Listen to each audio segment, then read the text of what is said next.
Brought to you by Palvi Agrico. पालवी ॲग्रिको, भारताचा पहिला AI तंत्रज्ञानावर आधारित B2B आणि B2C ई-कॉमर्स प्लॅटफॉर्म. शेतीसाठी जे काही लागणार थेट तुमच्या बांधावर पोहोचणार, मोबाईलच्या एका क्लिकवर. पुण्यातल्या गुन्हेगारीमध्ये पुन्हा एकदा आंदेकर टोळी चर्चेत आलेली आहे. वनराज आंदेकरचा बदला घेण्यासाठी काही दिवसांपूर्वी म्हणजे 5 सप्टेंबरला आयुष कोमकरचा खून करण्यात आला. मात्र हा सगळा प्रकार जो सुरू झाला तो निखिल आखाडे याच्या खुनामुळे.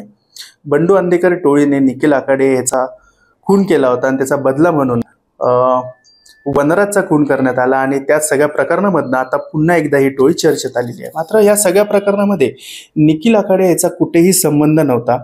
काही कारणास्तव त्याच्या मित्रासोबत तो गेला होता आणि त्याचा तिथे घात झाला. मात्र याबाबत चौकशी आणि जो मोक्का अंतर्गत कारवाई करण्यात आली होती ती चार्जशीटमुळे पूर्ण झाली नाही आणि 31 दिवस एक कालावधी उलटल्यानंतर त्यांना बेल मिळाला. मात्र त्यामुळे आता आमच्या मुलाला न्याय मिळावं यासाठी सकाराम आखाडे जे निखिल आखाडेचे वडील आहेत त्यांनी एक रक्ताने मुख्यमंत्री यांना पत्र लिहिलेलं आहे. आपण हे पत्र पाहू शकतो. माननीय मुख्यमंत्री, आपणास विनंती आहे, माझ्या मुलाबद्दल झालेल्या हत्या हे पत्र लिहित आहे. मी व माझ्या मुलाचे खून दिनांक 2 रोजी 2023 रोजी घडले होते.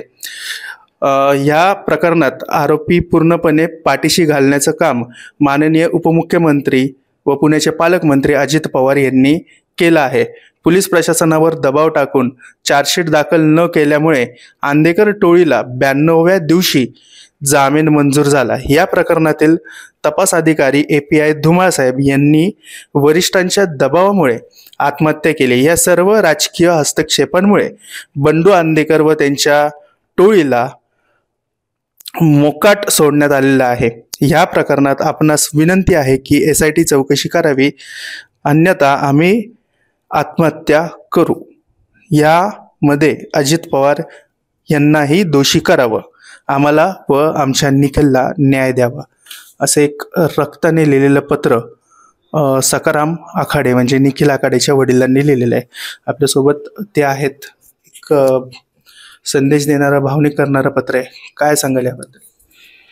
याबद्दल आता काय की आमच्या मुलाला न्याय मिळावा आणि आम्हाला न्याय पाहिजे एवढंच बोलू. आणि दुसरी गोष्ट म्हणजे बंडू आंदेकर यांनी आमच्या पोराला काही गुन्हा नसताना काय नसताना आम्ही कशात नसताना त्यांनी आमच्या पोराला मग मारलेलं आहे मोकानं असं.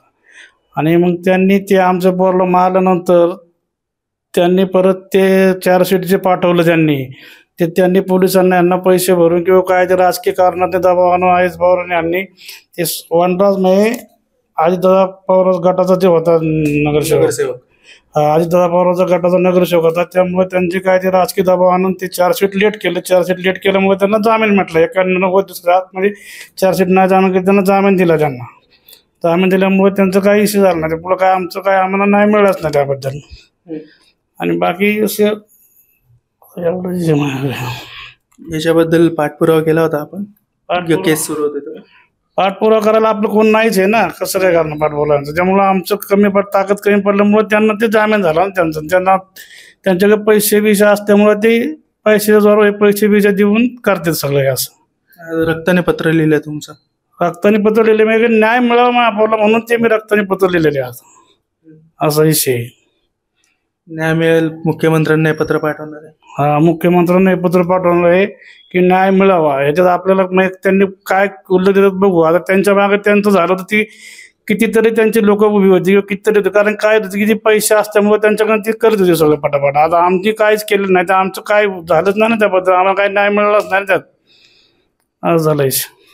बरं, API धुमाळचा उल्लेख केलेला आहे, उपमुख्यमंत्री अजित पवारांचा उल्लेख केलेला आहे. काय त्यांनी त्यांच्यावर ते दबाव आणल्यामुळे ते पोलीस प्रशासनावर दबाव आणल्यामुळे त्यांनी ते आत्महत्या केल्यामुळे ते आमचं तर न्याय मिळाला नाही निखिल. आणि त्यांनी ते पैसे भरल्यामुळे ते चार्जशीट नाही पाठवल्यामुळे त्यांचा न्याय मिळालाच नाही त्याला. त्यामुळे ती जामीनवर आता लोक मोकळी फिरले, मोकळ सुटून फिरली बाजूला.